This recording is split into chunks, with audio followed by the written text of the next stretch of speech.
5 trillion plastic bags are produced yearly. Plastic is all over the packaging system right now. And it... Where are you going? I'm in the middle of my plastics rant. 3, Okay. 2, 1.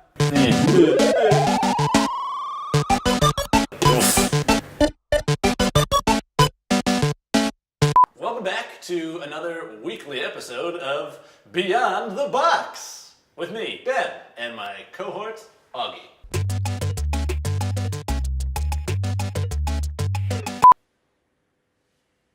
Today we are going to be talking about the origin of plastic a little bit. We're going to be talking about how plastic invaded our kind of production sphere. And we're going to be talking a little bit about the alternatives to using plastic for most things in life. Or I guess we say, let's go way back to 1907. So 1907 is the first time that what we know now as commercial plastic was actually created by a Belgian-born scientist in, I believe, upstate New York, or maybe just New York. So plastic found its way into a lot of different technologies in World War II.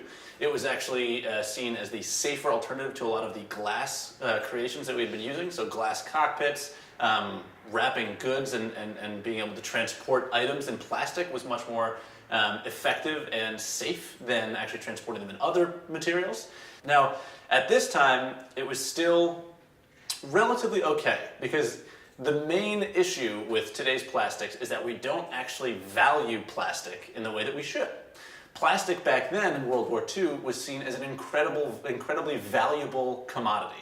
So making plastic was very difficult. Once you had plastic, you treated it really well.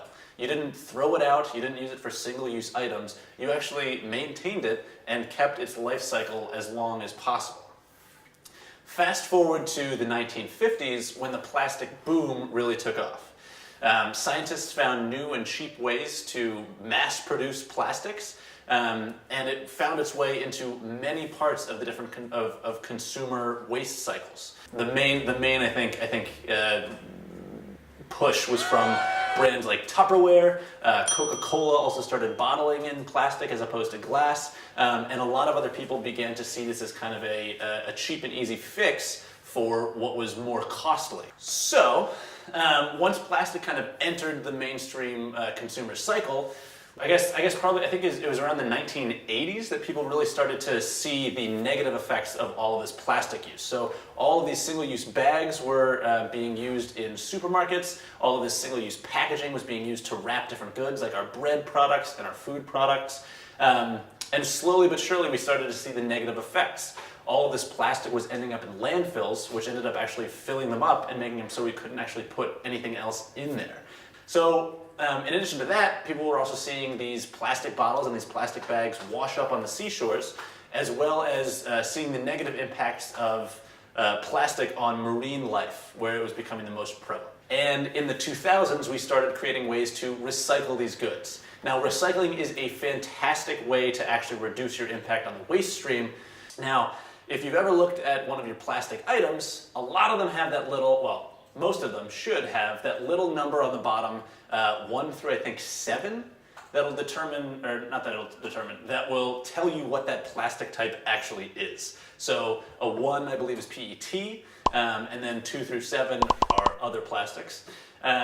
And you actually have to use different methods to recycle each of those different plastics. So what's happening when you send it out to a recycling plant is that they're sorting all those different plastics, cleaning all those different plastics, and then breaking them down with a specific combination of heat and chemicals that are designed for each of those specific plastic types. Recycling plants have the job of finding out which plastics they are, breaking them down, and then entering them back into the consumer stream. So recycled plastics are able to be reused, but it takes a lot of effort to actually recycle a specific piece of plastic. That's why you've seen now in a lot of different local governments as well as state governments and a few countries have now backed policies that are aimed to reduce single-use plastics from even entering the waste stream. So in San Francisco, which was the first kind of example of this, they banned plastic bags in the early, was it 2014? It was either 2007 or 2014.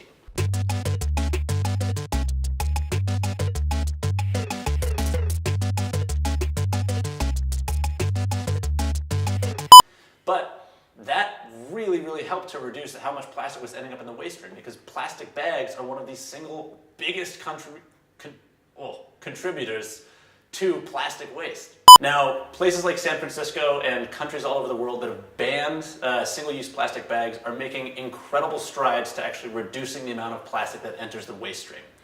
The people of those countries and states as well, though, are as important, if not more so, in making sure that single-use plastics and other sorts of plastics aren't just thrown away. People say this all the time, but voting with your dollar actually really works. The only way you can really make an impact as an individual is to change your practices, notice the different things that you're doing, and then try to make more environmentally friendly decisions. Furthermore, understanding as much as possible as you can about plastics and what happens with them can be really effective in terms of mitigating how much plastic enters the waste stream. So if you're going to go recycle something, make sure that that thing that you're recycling is well labeled, cleaned out, and it can actually be recycled. Don't just chuck plastic into the recycling bin and assume it's going to get taken care of, because it might not. You need to make sure that it actually is. Finally, something that I've talked a little bit about so far as well is treat plastic as something that's valuable. Right now in the world, plastic is seen as something that's easily disposable and can just be chucked away or used once and then gotten rid of. I don't know. Use less plastic, I guess, is the big thing. Stop using so much plastic for your packaging. Stop using so much plastic for your other, goods and items. And when it comes to recycling, recycle it if you can. Those are the big things. That's the major stuff about plastic. Stop using plastic. 50% of the plastic we use only once and then we throw away. 5 trillion plastic bags are produced yearly.